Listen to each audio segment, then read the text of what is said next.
নমস্কার, আমার ইউটিউব চ্যানেলে আপনাদের স্বাগত। আমার ইউটিউব চ্যানেলের নাম চিন্ময়369 অফিসিয়াল। তো আজকে তোমরা হেডিং দেখে বুঝতে পারছো যে RRB group D and NTPC exam daily classes. আমি এখানটায় ডেইলি ক্লাসেস দেবো, তোমরা দেখতে পাবে। এখন থেকে প্রতিদিন গ্রুপ ডি আর এনটিপিসি এই দুটো এক্সামকে ভিত্তি করে আমি ক্লাস দেওয়া শুরু করব। এবার সবই ফ্রি ক্লাসেস। এবার প্রথমে আমি স্টেপ বাই স্টেপ করব। 35 বছর ধরে আরআরবি এনটিপিসি এবং গ্রুপ ডির জন্য যে কোশ্চেনগুলো এসছে সেই কোশ্চেনগুলো আমি এখানটায় আলোচনা করব। ম্যাথের জন্য আমি আলাদা ক্লাস দেবো, কিন্তু আমার খুব সময়ের খুব অভাব, কারণ আমি ছোট্ট একটা জব করি, তো টাইম খুব কম পাই। ফ্যামিলিকে টাইম দেওয়ার পরে যেটুকু টাইম আমি পাই সেটুকু তোমাদের জন্য এখানটায় করার চেষ্টা করছি। এবার কথা হচ্ছে, যদি আমি একজনকে পেতাম যে আমার কোশ্চেন সেটগুলো তৈরি করতে, তাকে দিয়ে যদি তৈরি করে নিতে পারতাম একজন অ্যাসিস্ট্যান্ট, তাহলে ভালো হতো। কিন্তু আমাকে নিজেকেই করতে হয়। একদিকে ফ্যামিলি, একদিকে জব, সব কিছু মেনটেন করে তোমাদের জন্য টাইম বের করে এটুকু আমি করার চেষ্টা করছি। অন্যান্য জায়গায় অন্যান্য কোচিং কিংবা তোমরা যেখান থেকে যাই পড়াশোনা করো না কেন, ঠিক আছে, same quality, same material, same সব কিছু এখানটায় অবশ্য বেটার পাবে। এখানটায় ঠিক আছে, বেটার পাবে। হয়তো ভিডিও কোয়ালিটি একটু এদিক ওদিক হতে পারে, কিন্তু এখানে যে ডাটাগুলো আমি দেবো সেই ডাটাগুলো এখানটায় সে একই রকম জিনিসই পাবে। ঠিক আছে, তো আমি আমার লাইফে যা কিছু নলেজ সংগ্রহ করতে পেরেছি, মানে যা কিছু ছোট্ট একটু নলেজ আমি সংগ্রহ করেছি, সেগুলো আমি চাইছি যে আমার ইউটিউব চ্যানেলে সেটা প্রকাশিত করে দিতে। মানে আমার সব কিছু যা কিছু আমি অর্জন করেছি, 10 বছর 15 বছর ধরে আমি এই লাইনে প্রিপারেশন নিয়েছি, মানে করেছি, চেষ্টা করেছি, যা কিছু অর্জন করেছি সব আমি ইউটিউবে অ্যাভেলেবেল করে দিতে চাই। সবাই দেখুক, সবাই ফ্রি। আর যারা একটু বেশি জানো এই কম্পিটিটিভ সম্পর্কে, সব কিছুই জানো, সব জিকে থেকে শুরু করে ম্যাথামেটিক্স, ইংলিশ সব যাদের ক্লিয়ার, তাদের দরকার নেই ক্লাস করার। তারা এর থেকে বেটার ক্লাস তোমরা অন্য জায়গায় নিতে পারো। আমার এই ক্লাসটা তাদের জন্য যারা কিনা অন্য জায়গা থেকে পড়ার কোনো পাচ্ছে না, ঠিক আছে, পড়তে পারছে না, ফিনান্সিয়ালি উইক, তাদের জন্য আমি বিশেষ করে এই ভিডিওগুলো বানাচ্ছি। ঠিক আছে, আর কথা হচ্ছে, তোমরা যারা সমর্থ আছো তারা বেটার জায়গার থেকে, বেটার এই কোচিং সেন্টার থেকে নাও না। তোমরা পড়াশোনা স্টাডি করো, এক জায়গা থেকে করলেই হলো। সেটা হচ্ছে আমার মোদ্দা কথা। আর মোদ্দা কথা, আমি এখানটায় যে আমি ইউটিউবে এসছি অর্থের জন্য, অর্থ ইনকাম করার জন্য, এটা নয়। এটা আমার শখ, আমার ভালো লেগেছে যে আমি আমার নলেজগুলোকে আমি এখানটায় শেয়ার করে দিতে চাই। যাদের ভালো লাগবে তারা অবশ্যই এই ক্লাসটা নেবে। আমি তো বলেই দিলাম, একবারেই বলে দিচ্ছি যে অন্য জায়গায় যা পাবে এখানটা তাই হবে। এখান থেকে হয়তো ওর থেকে বেটারও পেতে পারো, কিন্তু ভিডিওর কোয়ালিটি আর হয়তো কমা হতে পারে, কিন্তু নলেজ তুমি একই রকমই পাবে। তবে আমাকে একটু টাইম দিতে হবে। তো তাড়াহুড়ো করে তোমাদের সামনে একদম মিডল মার্ক থেকে তো শুরু করে দিতে পারি না। শুরু করতে হলে আমাকে কোথা থেকে শুরু করতে হবে? একটা সাইড থেকে শুরু করতে হবে। একটা সাইড থেকে আস্তে আস্তে আস্তে আস্তে আমি মিডিলের দিকে তোমাদের নিয়ে যাব। তো আমি সেরকমই চেষ্টা করছি, এক সাইড থেকে শুরু করে শেষ পর্যন্ত নিয়ে যাব। 35 বছর ধরে আসা গ্রুপ ডি এক্সাম এবং আরআরবি এনটিপিসি এক্সামে যত কোশ্চেন এসছে, যেভাবে এসছে, যারা করেছে, যারা অলরেডি চাকরি করছে, তারা তো ডিপার্টমেন্টাল প্রমোশনের জন্য এক্সাম দেয়। সেখানে বিগত বছরে কী কী কোশ্চেন এসছে সেগুলো আমি এইখানটায় উপস্থাপন করব, যেগুলো অন্যান্য চ্যানেলগুলোতে যেগুলো করে না, অন্যান্য টিচাররা যেগুলো ইয়ে করে না, যেগুলো আমাদের বেসিক্যালি যে এক্সামগুলো হয় গ্রুপ ডি এবং আরআরবি রেলের যে এক্সামগুলো হয়, বিগত সালের কোশ্চেন নিয়ে আলোচনা করে। আর আমি এখানটায় আলোচনা করব কি, যারা ডিপার্টমেন্টালি পরীক্ষা দিয়েছে রেলে এবং গ্রুপ ডি এবং এনটিপিসি ছাড়াও অন্যান্য রেলের যে এক্সামগুলো হয়, সেই এক্সামের কোশ্চেনগুলো বিগত 35 বছর ধরে যা এসছে সেইগুলো এখানটায় আমি আলোচনা করব। কিন্তু আমি ডাইরেক্ট সালের কোশ্চেনে আগেই যাব না, কিছু কিছু টপিক আমি এখানটায় ফার্স্টে আলোচনা করে নেব, তারপরে আমি মেন কোশ্চেনগুলোতে আমি যাব। মেন আমার সাল ওয়াইজ ইয়ার ওয়াইজ কোশ্চেনগুলো আলোচনা করা শুরু করব। তার আগে আমি বেসিক কিছু নলেজ এখানটায় দিয়ে দিতে চাই। তা আজকে আমি শুরু করতে চলেছি আপনাদের জন্য প্রথম class group D, RRB group D এবং এনটিপিসি এক্সামের জন্য মাথায় রেখে সামনের দিকে আমি এগিয়ে যাব। আমার যতটা দেওয়ার আমার সাধ্য ততটা দেওয়ার চেষ্টা করছি, তোমরা দেখো।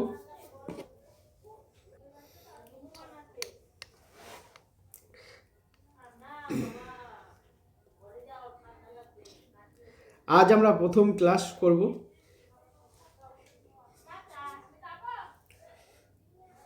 হিউম্যান বডি সম্পর্কে।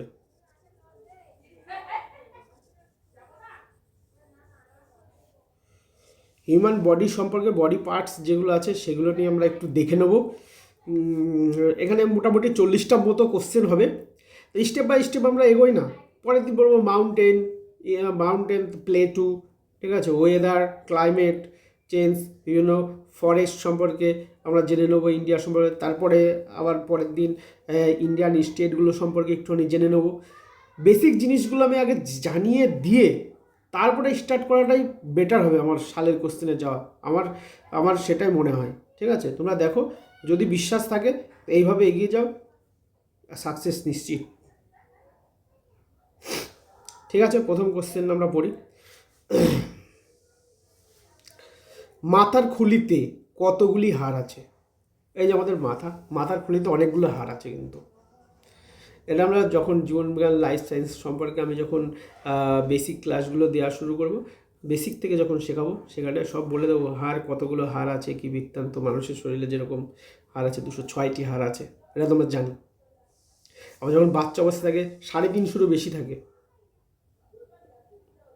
ঠিক আছে, তারপরে পাঁজরে কতগুলো হাড় আছে, কোন হাড়ের কোন নাম, হাতের হাড়ের কি নাম, হাড় কী দ্বারা গঠিত, এগুলো সব ডিটেলস নিয়ে পড়াও। টেনশন নেওয়ার কোনো দরকার নেই। কিন্তু বললাম না, আমি এইটুকু একটা জব করি, সেই জন্য আমার কাছে টাইমের অভাব। সেই জন্য তোমাদের কোশ্চেন যেগুলো প্রচুর খাটনি করতে হয়, তারপরে আমার এগুলো করতে হয়েছে। যদি একজন আমার মানে হেল্প করতো, তাহলে পরে আমি আরেকটু বেটার দিতে পারতাম। যাক, ওসব কথা ছাড়ো, এবার মেন আমি টপিকে চলে যাচ্ছি। মাথার খুলিতে হাড়ের সংখ্যা হচ্ছে 8টি। পরে নেক্সট কোশ্চেন, 1 মিনিটে মানুষের হার্টবিট কতবার হয়? 1 মিনিটে হার্টবিট হয় 72 বার পার মিনিট। পার মিনিট 72 বার হয়, কিন্তু এর থেকেও বেশি হয়ে যায় অনেকের, যারা হচ্ছে লাভ কেসে জড়িত আছে, ভালোবাসার লোক সামনে আসলে বলে আরও তাড়াতাড়ি। কিন্তু ওটা ধরলে তো হবে না। আমাদের এভারেজ যেটা হয় আমাদের বডিতে, যে 72 বার হয়, 72 বারই বললাম, 72 বার পার মিনিট এভারেজ সবার ক্ষেত্রে হয়। কিন্তু যে কারো আছে কাছের মানুষ, ভালোবাসার মানুষ যখন কাছে আসে তখন হার্টবিটটা আরও বেড়ে যায়, ফাস্ট হয়। আমি সেটার কথা বলিনি। এবারে সায়েন্স বলছে 72 বার একটা সুস্থ মানুষের 72 বার হওয়া উচিত। ঠিক আছে, নেক্সট কোশ্চেনে চলে যাব। মানুষের ব্রেনের ওজন কত? মানুষের ব্রেনের ওজন 1350 থেকে 1400 গ্রাম। মানুষের শরীরে লম্বা হাড়ের নাম কি? মানুষের শরীরে লম্বা হাড়ের নাম হচ্ছে ফিমার। সবচেয়ে বড় হয় যেটা থাইতে থাকে। প্রত্যেকটা মানুষের থাইতে, ফিমার হাড়টা থাইতে থাকে।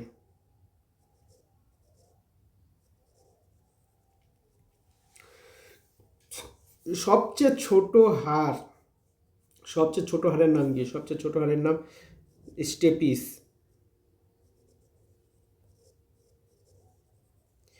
স্টেপিস এর কানে থাকে। আচ্ছা, নেক্সট কোশ্চেনে চলে যাব। মানুষের শরীরে সবচেয়ে শক্তিশালী হাড়ের নাম কি? ওটাও ফিমার, থাইতে থাকে, মানুষের পায়ের থাইতে থাকে। আমাদের শরীরের সবচেয়ে শক্তিশালী বস্তু কোনটি? আমাদের শরীরে, এটা very very important question, star mark দিয়ে রাখলাম। আমাদের শরীরের সবচেয়ে শক্তিশালী বস্তু হচ্ছে দাঁতের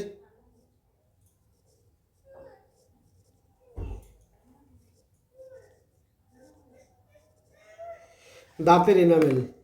নর্মাল বডি প্রেশার আমাদের শরীরে, নর্মাল বডি প্রেশার হয় 120/80। ব্লাড প্রেশার বলে, যেটা যে আমাদের হাতে ম্যানুয়ালি যেটা মাপা হয়। এখন ডিজিটাল চলে এসছে, প্রেশার মাপার মেশিন, ডিজিটালি মেশিনের সাহায্য করে দিচ্ছে। মোবাইলে অ্যাপসও বেরিয়ে গেছে, অ্যাপসের মাধ্যমেও এখন দেখছি মাপছে। তো ব্লাড প্রেশার হয় হচ্ছে 120/80।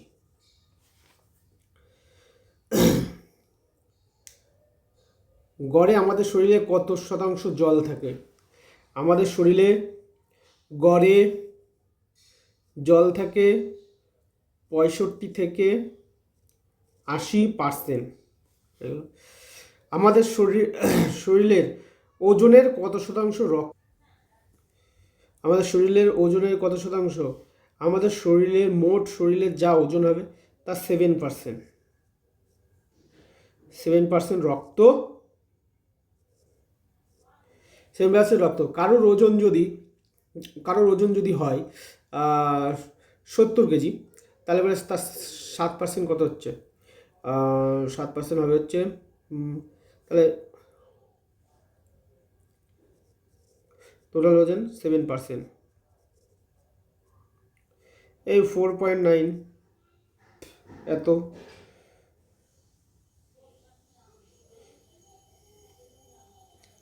ঠিক আছে,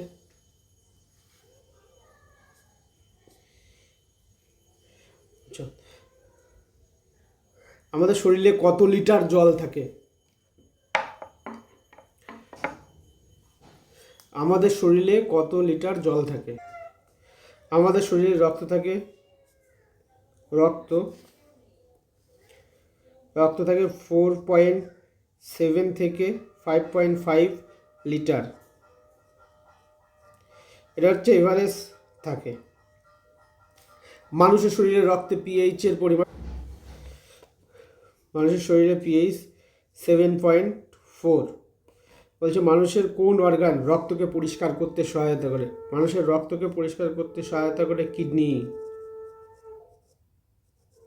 কিডনি সম্পর্কে পরে ডিটেলস আমরা পড়ে নেব। লোহিত রক্তকণিকা কতদিন বাঁচে? লোহিত রক্তকণিকা বাঁচে হচ্ছে 20 থেকে 120 দিন। শ্বেত রক্তকণিকা বাঁচে 2 থেকে 4 দিন।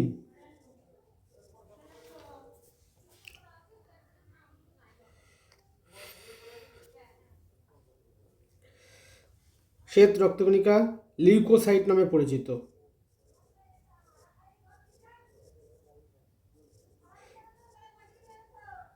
লিউকোসাইট নামে পরিচিত। লোহিত রক্তকণিকা এথনোসাইট নামে পরিচিত।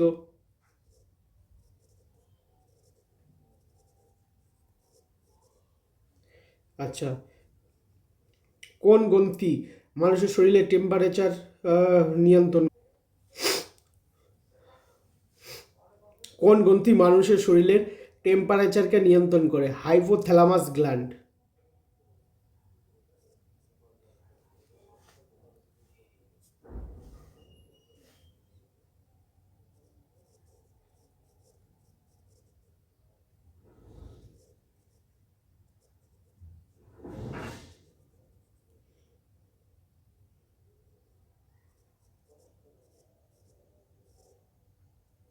হাইপোথ্যালামাস গ্রন্থি।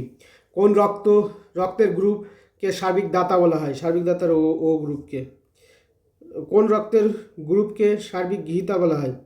এ বি গ্রুপকে। ব্লাড ব্যাংক কাকে বলা হয়? ব্লাড ব্যাংক বলা হয় স্প্লিন বা প্লিহাকে।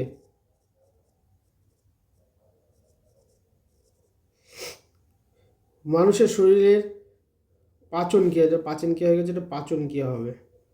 পাচন, পয়াকার চ দন্তন্য, পাচন। মানুষের শরীরে পাচন ক্রিয়া টাইপিং মিস্টেক হয়ে গিয়েছে। পাচন ক্রিয়া চালু হয় কোথা থেকে? মানুষের মুখ থেকেই শুরু হয়ে যায় পাচন ক্রিয়া। বিভিন্ন উৎসেচক নিঃসৃত হয়, যেগুলো আমাদের পাচন ক্রিয়া মুখ থেকে, যে খাবারটা আমরা খাই সেই খাবারটা মুখ থেকেই পাচিত হওয়া শুরু হয়ে যায় এবং তারপরে আমাদের শরীরের মধ্যে প্রবেশ করে বিভিন্ন জায়গায় গিয়ে সেগুলো পাচিত হয়। তাহলে পাচন ক্রিয়া মুখেই হয়।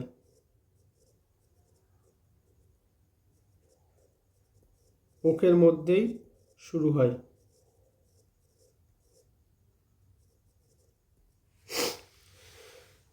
মানুষের শরীরের বড় গ্ল্যান্ড কোনটি? মানুষের শরীরের সবচেয়ে বড় গ্ল্যান্ড হচ্ছে লিভার।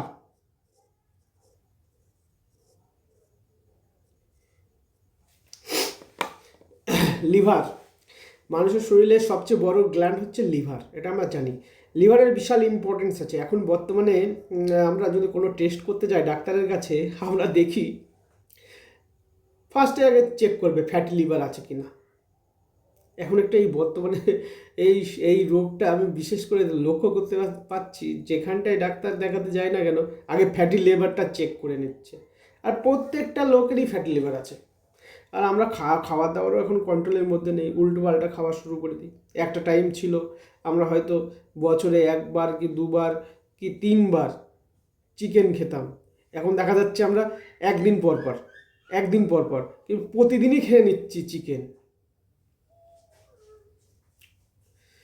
কিন্তু আগে ওইটা করতাম না। এখন আমরা হয়তো মটনটাকে হয়তো মাসে একবার কি দুবার খাচ্ছি, একটা টাইমে দেখা যাচ্ছে বছরে একবার আমরা খেতাম। রোগ ব্যাধি তখন কম ছিল। লিভার হচ্ছে বিশাল মজবুত একটা অর্গান, ঠিক আছে। এবার লিভার সবচেয়ে দ্রুত কোষ বিভাজন এই লিভারেই হয়। তাই লিভারে যদি কেউ ছুরি মেরে দেয় কিংবা গুলি লেগে যায়, ওরা অপারেশন করলে পরে ওর জায়গাটাকে আস্তে আস্তে মেকআপ করে ফেলবে। বৈজ্ঞানিকরা পরীক্ষাও করে দেখেছে, মেবি ইঁদুর কিংবা বানরের লিভার অর্ধেকটা কেটে বাদ দিয়ে দিয়েছিল, লিভার ঠিক আগের জায়গার মতো কোষ বিভাজন করে আসে, ঠিক আগের জায়গায় পৌঁছে গিয়েছে লিভারের সেই জন্য লিভারে খুব দ্রুত কোষ বিভাজন হয়। লিভারে যদি চাকু লেগেও যায়, তবু রক্তপাত যদি হয়েও থাকে, খুব তাড়াতাড়ি কোষ বিভাজন হয়ে ড্যামেজ কন্ট্রোল করে দেয়। সেই জন্য লিভার আমাদের বডির একটা ভাইটাল একটা অর্গান, ইম্পর্টেন্ট একটা। যেমন কিডনি যেমন আমাদের শরীরের একটা ইম্পর্টেন্ট অর্গান, লিভারটাও ঠিক সেরকম আমাদের একটা ইম্পর্টেন্ট অর্গান। ঠিক আছে, নেক্সট কোশ্চেনে যাব। মানুষের শরীরের সবচেয়ে বড় অংশ কোনটি? মানুষের শরীরের সবচেয়ে বড় অংশ কি?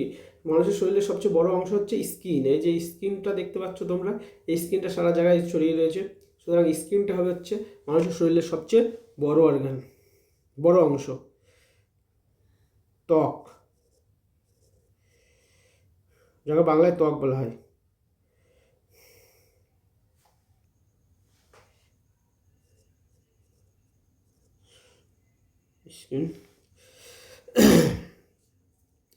সবচেয়ে ছোট গ্রন্থি বা মাস্টার গ্ল্যান্ড কাকে বলা হয়? সবচেয়ে ছোট গ্রন্থি বা মাস্টার গ্ল্যান্ড হচ্ছে পিটুইটারি গ্রন্থি।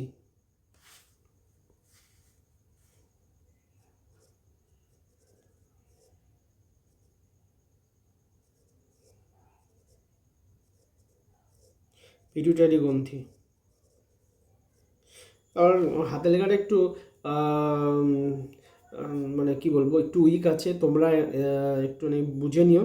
আমি সঙ্গে বলছি, সঙ্গে লিখছি, ঠিক আছে। এই যে ব্লাড প্রেশার কোন যন্ত্রের সাহায্যে পরিমাপ করা হয়? ব্লাড প্রেশারটা পরিমাপ করা হয় স্ফিগমোম্যানোমিটার। স্ফিগমোম্যানোমিটার, বুঝতে পেরেছ?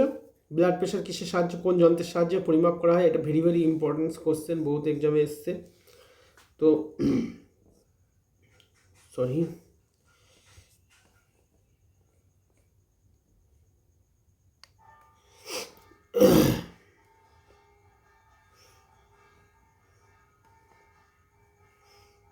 একটা জিনিস দেখে নিই।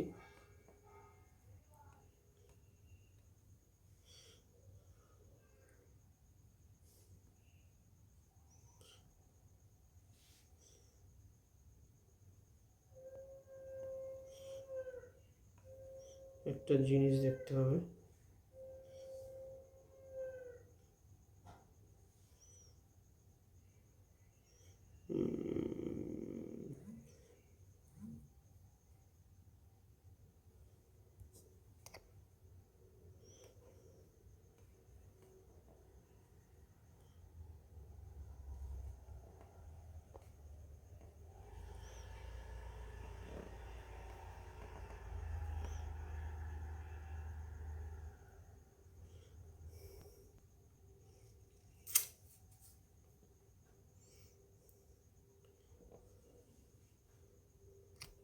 গুগলে সার্চ করে নিই। একটা জিনিস আমার দেখার খুব ইচ্ছা ছিল, সেজন্য একটু লেট হয়ে গেল, সরি তার জন্য।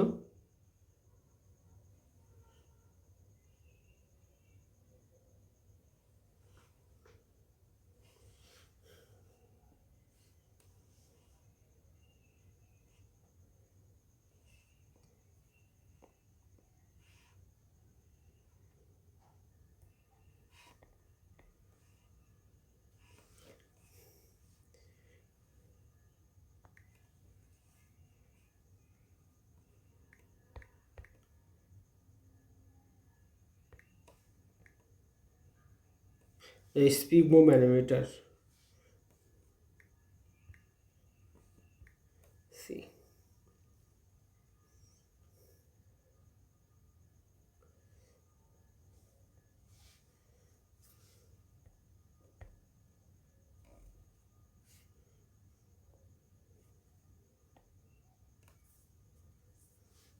এই যে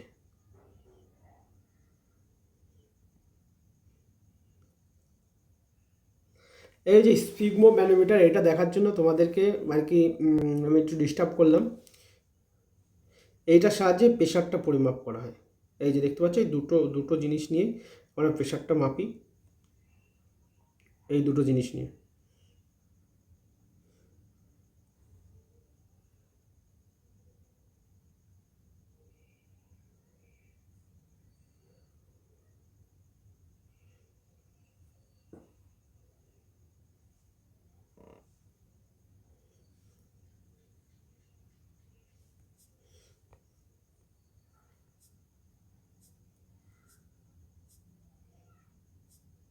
এই যে স্পিগমো ম্যানোমিটার, এটা যখন আমরা ডাক্তারখানায় যাই, ডাক্তারখানায় গেলে পরে আমরা দেখতে পাই যে এই যন্ত্রটার সাহায্যে আমাদের ইয়েটা পরিমাপ করা হয়, মানে প্রেশারটাই যে এইখানটায় পেঁচিয়ে দেয়, পেঁচিয়ে দেওয়ার পরে এখানে পেঁচানোর পরে দেখবে এই পাম্প করে ওটাতে। আর ডিজিটালও আছে, ডিজিটাল যেটা আছে সেটা মেশিনের সাহায্যে পরিমাপ করা হয়। ঠিক আছে, আচ্ছা ঠিক আছে, চলো নেক্সটে।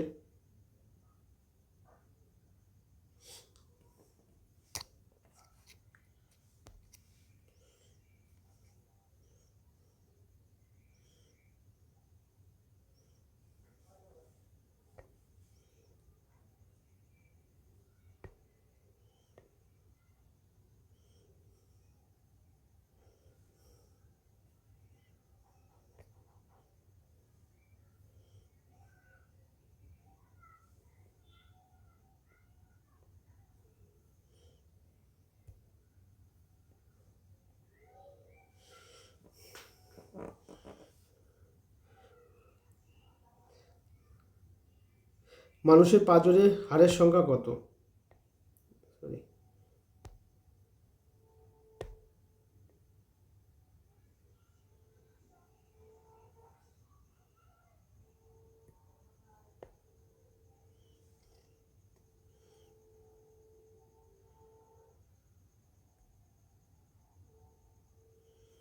মানুষের পাঁজরে হাড়ের সংখ্যা কত?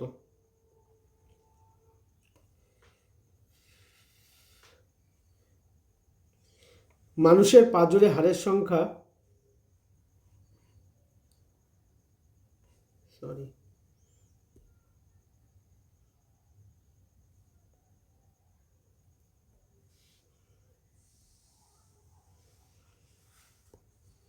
মানুষের পাঁজরে হাড়ের সংখ্যা কত জোড়া? 12 জোড়া। মানুষের শরীরে কতগুলি হাড় থাকে?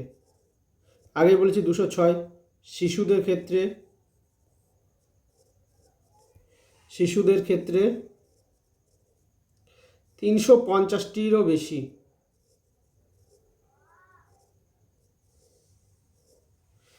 আচ্ছা, মানুষের শরীরে কতগুলি মাসেল থাকে? মানুষের শরীরে মাসেল থাকে হচ্ছে 640টি। মাসেলস মানে পেশি। এই যে এইখানটায় আমাদের পেশি আছে, এইখানটায় পেশি আছে। আমাদের এই কোমরের পাছার কাছে যে যে পেশিটা আছে সেটা সবচেয়ে মজবুত পেশি। সেখানটায় ইঞ্জেকশন যেটা দেওয়া হয়, যেগুলো মাসেলসে দেওয়া হয়, একটা ভেনে দেওয়া হয়। মাসেলসে যে ইঞ্জেকশনগুলো দেওয়া হয় সেগুলো মাসেলসে দেওয়া হয়, ভেনে যেগুলো দেওয়া হয় সেগুলো ভেনে। এবার ওইগুলো ইঞ্জেকশনের গায়ে লেখা থাকে কোনটা মাসেলসে দেওয়ার, কোনটা ভেনে দেওয়ার। বুঝতে পেরেছো? যেগুলো মাসেলসে দেওয়ার সেগুলো মাসেলসেই দেওয়া হবে, যেগুলো ভেনে দেওয়ার সেগুলো ভেনেই দেওয়া হবে। তো যেগুলো কড়া ডোজের ইঞ্জেকশন, যেমন ধরো পেনিডিও 12 লাখ বলে একটা ইঞ্জেকশান আছে, সেটা এতটা ডিপ গাঢ় হয়, যাকে এক কথায় পেনিসিলিন বলা হয়। এতটা ডিপ গাঢ় হয়, সঙ্গে সঙ্গে ইঞ্জেকশন পুশ করার সঙ্গে সঙ্গে যখন ওটা গোলানো হয়, গোলানোর পরে টানতে গেলে আর আসতে চায় না, খুব স্পিডে, খুব তাড়াতাড়ি। যেসব ডক্টর বা সিস্টাররা এটাকে টানে তারা খুব অভিজ্ঞ হয়, খুব তাড়াতাড়ি এটাকে টেনে কোমরে এই পেশিতে দেওয়া হয়। ওটা লোড নিতে পারবে না, এখানকার যে হালকা পেশি আছে ওটা লোড নিতে পারবে না, সেই জন্য সব পেশিতে সব জায়গায় দেওয়া যাবে না ওই ইঞ্জেকশনগুলো। তা ডাক্তাররা এই কোমরের পেশিগুলোতে এইখানটা করে দেয় যাতে ব্যথাটাও বেশি উপলব্ধি না হয়। তো এছাড়া ডাইক্লোফেনাক বলে একটা ইঞ্জেকশন আছে যেটা এই কোমরের পেশিতে দেওয়া হয়, ঠিক আছে? যেগুলো ব্যথা বেশি হয় সেইগুলো, যেখানটায় পেশিগুলো খুব মজবুত সেখানটায় সেই ইঞ্জেকশনগুলো পুশ করা হয়। মানুষের হার্টের কক্ষের সংখ্যা কয়টি? মানুষের হার্টের কক্ষের সংখ্যা হচ্ছে 4। এবং এছাড়া বিভিন্ন প্রাণী আছে তাদের কক্ষের সংখ্যা, হার্টের কক্ষের সংখ্যা বিভিন্ন রকমের হয়। সেটা আমরা অন্য একটা ক্লাসে, সেগুলো আমি সব স্ট্রাকচার করে দেবো, এখানে পোস্ট করে দেবো।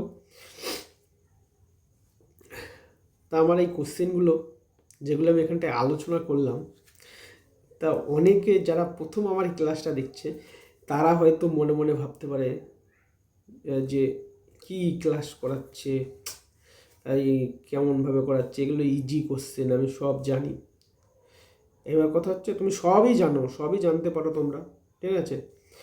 কিন্তু কি আমার যেটা কর্তব্য সেটা আমি করছি, সেটা হচ্ছে একদম বেসিক থেকে আগে কিছু ক্লাস করে নিয়ে তারপরে আমি বলেছি প্রথমেই, প্রথমে শুরুতেই আমি বলে দিয়েছি যে প্রথমে বেসিক কিছু জিনিসগুলো শিখে নিয়ে তারপরে আমি এনটিপিসির বললাম 30 থেকে 35 বছরের যত এক্সাম আছে সব এক্সামের সাল ওয়াইজ কোশ্চেন আমি এখানটায় করে রাখবো, সেটিং করে রাখবো। তোমরা দেখবে পড়তে ভালো লাগবে, ঠিক আছে? আমি 100% গ্যারান্টি দিচ্ছি তুমি প্রত্যেকটাতেই কমন পাবে, একদম শিওর।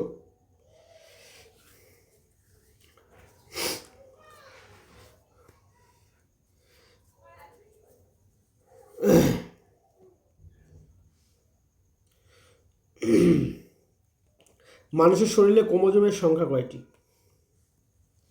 মানুষের শরীরে ক্রোমোজোমের সংখ্যা 23 জোড়া বা 46টি। অন্যান্য প্রাণীর ক্ষেত্রে আলাদা আলাদা হতে পারে, সেটা ভ্যারি করে। সরি, সবচেয়ে লম্বা কোষ কোনটি? সবচেয়ে লম্বা কোষ হচ্ছে নিউরন।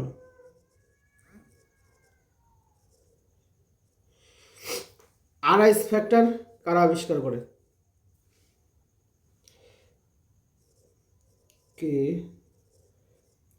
কে ল্যান স্টেইনার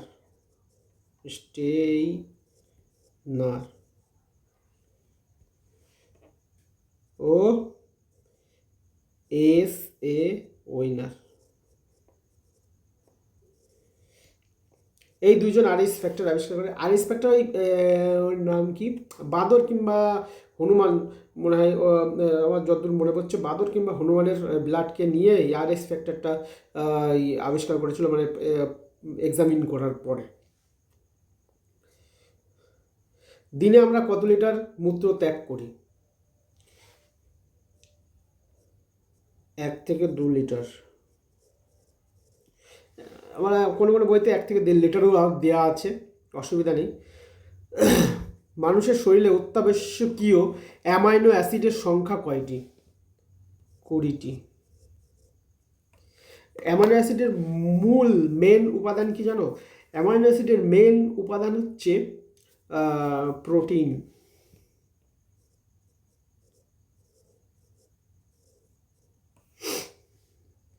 এই প্রোটিন আমরা পাই রাইবোজোম থেকে।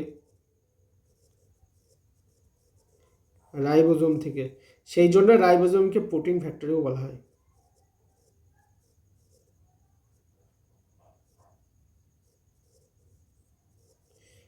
রাইবোজোমকে প্রোটিন ফ্যাক্টরিও বলা হয়। মূত্রের গন্ধ কেমন? মূত্রের গন্ধ ইউরিয়ার মতো।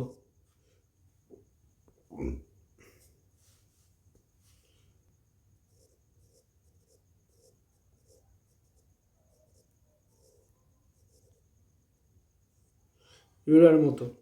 মূত্রের পিএইচ কত? মূত্রের পিএইচ হলো 6। ভিটামিন এ সঞ্চিত থাকে কোথায়? ভিটামিন এ সঞ্চিত থাকে লিভারে। আচ্ছা। মানুষের শরীরে নর্মাল টেম্পারেচার কত? Temperature 98.6 Fahrenheit. আর 37, অথবা যদি সেলসিয়াসে থাকে তাহলে 37 ডিগ্রি সেলসিয়াস। আর যদি কেলভিনে জিজ্ঞেস করে 310 কেলভিন। এই যে স্কেলগুলো আমি যখন ফিজিক্সের ক্লাস করাবো তখন আমি এই স্কেলগুলো সম্পর্কে বলে দেবো। বেসিক ক্লাস যখন আমি স্টার্ট করব, আমি বললাম না আমি একা লোক, তো এবার আমার জব সূত্রে এবং ফ্যামিলির ব্যাকগ্রাউন্ডের জন্য আমার টাইমটা একটু কম পায়। নাহলে তোমরা কিছুদিন ওয়েট করো, আমি সাথে সাথে যাওয়ার চেষ্টা করছি যাতে তোমাদের সুবিধা হয়। সেই অনুযায়ী আমি ক্লাস দেওয়ার চেষ্টা করবো যতটা পারি। তার মধ্যে যদি আমার কোনো ফ্রেন্ডস কিংবা কোনো স্টুডেন্টসকে যদি পেয়ে যায় এই টাইপিংয়ের জন্য বহুত টাইম লাগে, তো তাহলে আমি তাড়াতাড়ি এগিয়ে যেতে পারবো। প্রথম দিকে কোশ্চেনগুলো আমি ইজিভাবে নিয়েছি, কিন্তু বেসিক যেটা জানার দরকার সেগুলো তোমরাকে জানিয়ে দিয়ে তারপরে স্টার্ট করবো।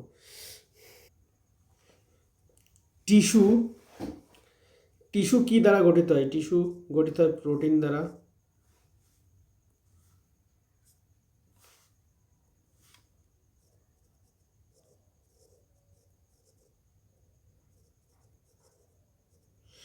আচ্ছা। আর টিস্যু আহ, বিভিন্ন ভাগে ভাগ করা হয়ে থাকে।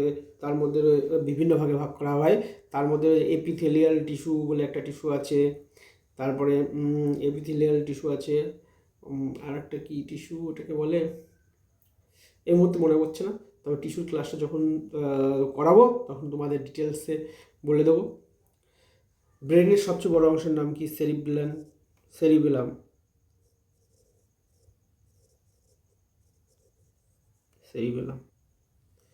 দাঁত ও হাড় কি দ্বারা গঠিত হয়? ক্যালসিয়াম কার্বনেট আর ফসফরাস দ্বারা।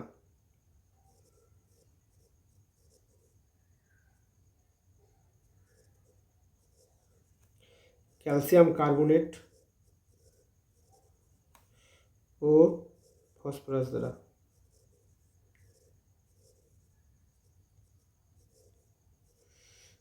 ঠিক আছে, তোমাদের এখানে কমপ্লিট হচ্ছে 42টা কোশ্চেন। Human body parts. তো বডি পার্টস সম্পর্কে আমি কিছুটা ধারণা দেওয়ার চেষ্টা করলাম। এর বাইরে অনেক কোশ্চেন আছে যেগুলো তোমরা করতে পারবে, অন্য বইয়ের থেকে কালেক্ট করে নিতে পারবে। ঠিক আছে, যেগুলো ভেরি ভেরি ইম্পর্টেন্ট সেগুলো আমি আলোচনা করলাম। ঠিক আছে, এবার অনেকে ভাবতে পারো যে এত ইজি কোশ্চেন করা হচ্ছে কেন? কারণ বেসিক থেকে স্টার্ট করছি, তো সেই জন্য ইজি। মানে এতদিন ধরে আমি এই যাবৎ দিন ধরে যে আমি এই কম্পিটিটিভ লাইনের জন্য যে প্রিপারেশন নিয়েছি সেখান থেকে আমি যে ইয়েটা অর্জন করেছি, যেভাবে এগিয়েছি, যেভাবে করার চেষ্টা করেছি, সাকসেস পেয়েছি, সেই হিসাবে আমি তোমাদেরকে এগিয়ে নিয়ে যাওয়ার চেষ্টা করছি। এবার আশা করি সেইভাবে তোমরা যদি চলো তাহলে পরে নিশ্চয়ই তোমরা নেক্সট এক্সামে তোমরা ক্র্যাক করে যেতে পারবে, এনটিপিসি এবং গ্রুপ ডি। এই জিকের বাইরে কোনো জিকে আসবে না। ম্যাথামেটিক্সের ক্লাসও আমি দিয়ে দেবো। তোমরা ভাবতে পারো আমি তো আড্ডা মারছি, ভাবতেই পারো আমার এইসব আড্ডা মেরে তোমাদের সঙ্গে কথা বলছি, তার জন্য তোমাদের একটুখানি বলেও দিই। আচ্ছা চলো,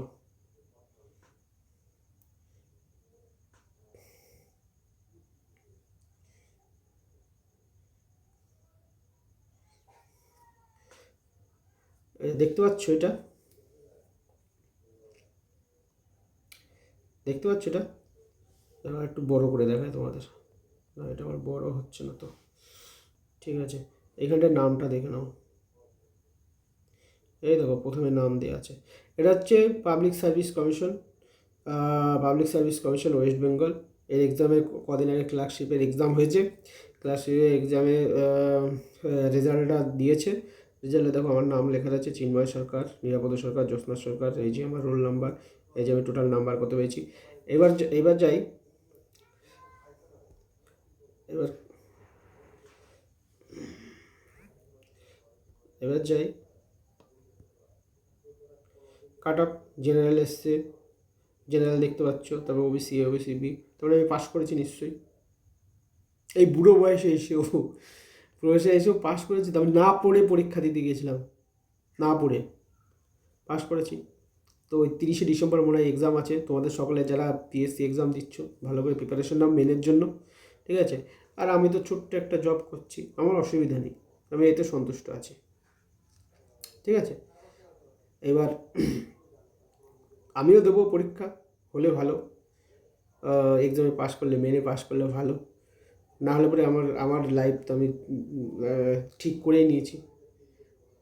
আমি এখানটায় আমি পড়িয়ে আমি দিন কাটিয়ে দিতে পারি, ফ্রিতে পড়িয়ে দেবো, কোনো ব্যাপার নেই। তোমরা চেষ্টা করো, বড় জায়গায় যাও, এটা আমার তোমাদের কাছে আর কি মানে আমি ইচ্ছা প্রকাশ করছি, তোমরা বড় জায়গায় যাও, আরও বড় জায়গায় যাও, ঠিক আছে। ওকে, আজকের মতো ক্লাস এখানটায় শেষ করছি। পরের ক্লাসে আমি ইন্ডিয়ান প্লেটু, মাউন্টেন, রিভার, তো নেচার, এগুলো সম্পর্কে কিছু তথ্য ডাটা দেবো। তারপরের দিন হয়তো দেবো বিভিন্ন স্টেটের সম্পর্কে আইডিয়া দেবো, ঠিক আছে। এভাবে আস্তে আস্তে স্টেপ বাই স্টেপ যেতে যেতে ফট করে আমি সালের কোশ্চেনে ঢুকে যাব। প্রত্যেকটা সালে কী কী কোশ্চেন এসছে, কীভাবে এসছে, সব আমি তোমাদেরকে দিয়ে দেবো। ওকে।